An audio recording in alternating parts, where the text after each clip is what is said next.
दोस्तों, नमस्कार दोस्तों, कैसे हैं आप लोग। आज का जो मेरा ये यूट्यूब वीडियो है, ये है सुख के बारे में कि कितनी प्रकार के सुख होते हैं मानव जीवन में। मैं उसकी चर्चा करूँगी और बहुत ही सिंपल है। सुख दो प्रकार के होते हैं, एक होता है भौतिक सुख और एक होता है आत्मिक सुख। तो अब हम जानना चाहेंगे कि ज़िंदगी में इन दोनों सुख का कितना कंट्रीब्यूशन होता है हमारी लाइफ में और कौन से सुख ज़्यादा इम्पोर्टेंट है और कितना ज़्यादा इम्पोर्टेंट है। तो भौतिक सुख का मतलब क्या होता है? पहले तो इसका मतलब होता है मटेरियल सुख, मतलब जो आप सामान के थ्रू हमें जो सुख मिलता है, जो हमें सुविधाएं मिलती है, हमारे डेली यूज में जो सुविधाएं मिलती हैं, उसको बोलते हैं भौतिक सुख। दूसरा आत्मिक सुख क्या होता है? आत्मिक सुख होता है जो अपने आप में जो संतुष्ट रहता है इंसान, जो उनको चाहिए होता है वो मिल गया होता है और तब वो जो सुख होता है उसको बोलते हैं आत्मिक सुख। तो अब मैं ये बताने से पहले कि दोनों में क्या डिफरेंस है, मैं आपको एक स्टोरी सुनाना चाहूँगी। उसमें क्या हुआ कि तो ये स्टोरी है बहुत पुराने ज़माने की। एक राज्य था, वहाँ पे एक राजा हुआ करते थे और जो राजा का जो बेटा था वो उतना अच्छा नहीं था, वो सही नहीं था, मतलब दिखने में भी अच्छा नहीं था, ना ही इंटेलिजेंट था।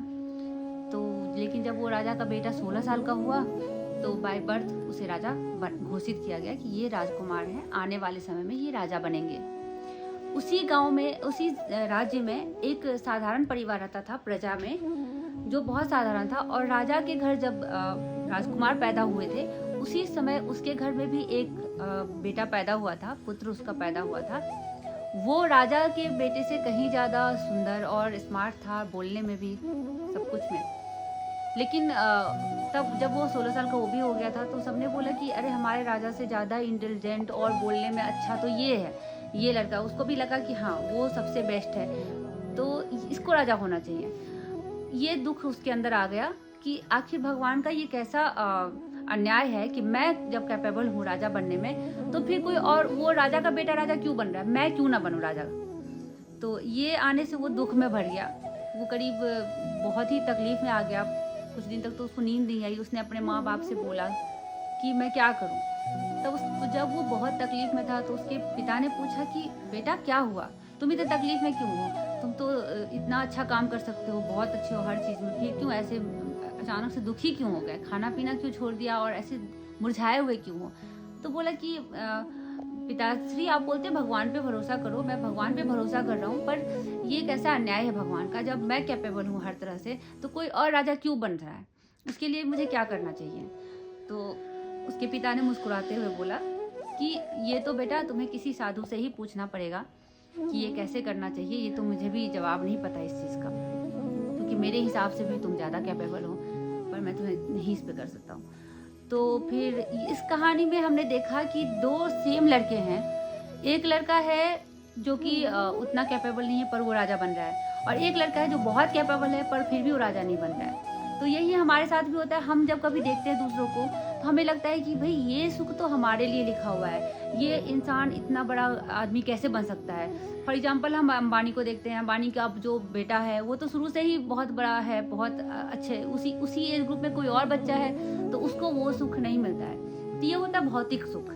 तो भौतिक सुख का जो है ना, उसका कोई कंट्रीब्यूशन लाइफ में जो होता है वो ज़्यादा नहीं होता है। भौतिक सुख का कंट्रीब्यूशन आपकी लाइफ में 30% है या 20% है, बाकी 80% जो है वो आपका आत्मिक सुख का रोल होता है, जो सबको भगवान ने बिल्कुल ही इक्वल दिया हुआ है। अब इसमें क्या होता है, अगर आपके पास सुविधाएं हैं, बेसिक सुविधाएं हैं, तो किसी के पास ज़्यादा है, किसी के पास कम है, किसी के पास बहुत ज़्यादा है, किसी के पास बहुत कम है, पर इसमें हमें कभी किसी के से कभी तुलना नहीं करना होता है, कभी किसी को बड़ा या छोटा नहीं समझना होता है। सबकी अपनी लाइफ जर्नी होती है और उसके अकॉर्डिंग ही चलना चाहिए होता है।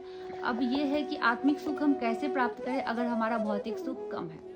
तो अब या तो आप भौतिक सुख के पीछे भागते हो, मैंने बता दिया दोनों का कंट्रीब्यूशन में 100% है, तो आप भौतिक सुख के पीछे भागते हो तो जो आपके पास मिला हुआ है आत्मिक सुख, उसमें आपकी कटौती होती है। आत्मिक सुख में क्या क्या आता है अब मैं आपको वो बताने वाली हूँ। भौतिक सुख में तो आपको पता चल गया, जैसे कि अच्छा घर हो जहाँ आपको ठंडी गर्मी ना लगती हो, ठंड के मौसम में हीटर हो आपके पास और गर्मी के मौसम में आपके पास फैन हो या फिर एसी कूलर हो, इस टाइप का आप एक देख लो तो वो भौतिक सुख है। या आपके पास एक गाड़ी हो, कहीं भी जाना हो तुरंत गाड़ी से निकल जाओ, एरोप्लेन हो, कहीं भी जाना हो उड़ के निकल जाओ। इतने पैसे हो कि कोई भी जगह आपके लिए छूटी ना हो, कोई भी रेस्टोरेंट कोई छूटा ना हो, हर जगह आपको खाने पीने रहने को मिल जाए। ये है आपका भौतिक सुख, आज के ज़माने की बात मैं अगर करूँ तो। लेकिन आत्मिक सुख क्या है? आत्मिक सुख ये है कि आपके पास कितना टाइम है, समय है आपके पास। आप कितना समय अपनों को दे पा रहे हो, कितना समय अपने परिवार को दे पा रहे हो, वो है आत्मिक सुख। आपको जब आपकी लेकिन लोग क्या करते हैं ना, भौतिक सुख के पीछे भागते हुए अपनी पूरी ज़िंदगी बिता देते हैं। उनको पता नहीं चलता कि हमारे पास टाइम भगवान ने लिमिटेड भेजा हुआ है। हम जन्म लेते ही हैं, हम बड़े होते ही हैं और हम बाद में वापस मिट्टी में मिल जाते हैं। तो ये ड्यूरेशन हमें लगता है कि बहुत बड़ा है, पर एक्चुअली में ये बहुत बड़ा ड्यूरेशन नहीं है। तो इसमें अब आपको डिसाइड करना है कि हमें उन चीज़ों के पीछे भागना है दूसरों को देख के, या फिर अपने से कंपटीशन बस रखना है। आप उनके पीछे भागो, सुविधाएं देना आपके अपनों के लिए आपकी ज़रूरत है तो, लेकिन आपका सबसे ज़्यादा इंपॉर्टेंट चीज़ है टाइम। आप कभी कभी बैठो और थैंक यू बोलो भगवान को कि आपको भगवान ने सारे शरीर में सारे अंग सुरक्षित दिए हैं, आपकी कोई बीमारी नहीं है। अगर आप माँ बाप हो तो आपके बच्चे आपके साथ खेल कूद रहे हैं, आप उनके साथ एंजॉय करो, वो टाइम दो। चाहे तो आपका बहुत बड़ा बिजनेस मीटिंग भी छूट रहा हो या आपका कोई ऑफिस का बड़ा फाइल छूट रहा हो, पर आपको हमेशा इस चीज़ को प्रायोरिटी देनी है। लेकिन आप यही बोलोगे नहीं मैं तो बच्चों के लिए ही कमा रहा हूँ, मैं सुबह जाता हूँ रात को आता हूँ और भी ज़्यादा, तो आप ऐसे करते करते आपकी उम्र निकल रही है। बच्चों को सबसे ज़्यादा आपका साथ की ज़रूरत होती है। उनको आप खुद अपना बचपन देखोगे तो आपको भी लगेगा कि हाँ मुझे सबसे ज़्यादा था जो माँ बाप खुश हैं, हैप्पी हैं, और हम इधर उधर भी भटक रहे हैं तो भी चलेगा, मिट्टी में खेल रहे हैं तो भी चलेगा, और अगर महल में खेल रहे हैं तो भी चलेगा। तो बच्चों के लिए तो बिल्कुल फ़र्क नहीं पड़ता भौतिक सुख से, आप कहीं भी पता कर लो। तो मेरा जो कहने का तात्पर्य यही है कि कोई भी इंसान भौतिक सुख के पीछे ना भागे, उतना ही भागे अपनी कैपेसिटी में, जितना आप कर सकते हो, जितने टाइम आपको देना चाहिए। लेकिन आप ओवर वर्किंग करना जो होता है ना, वो आपके आत्मिक सुख में बहुत बड़ा कंप्रोमाइज़ है।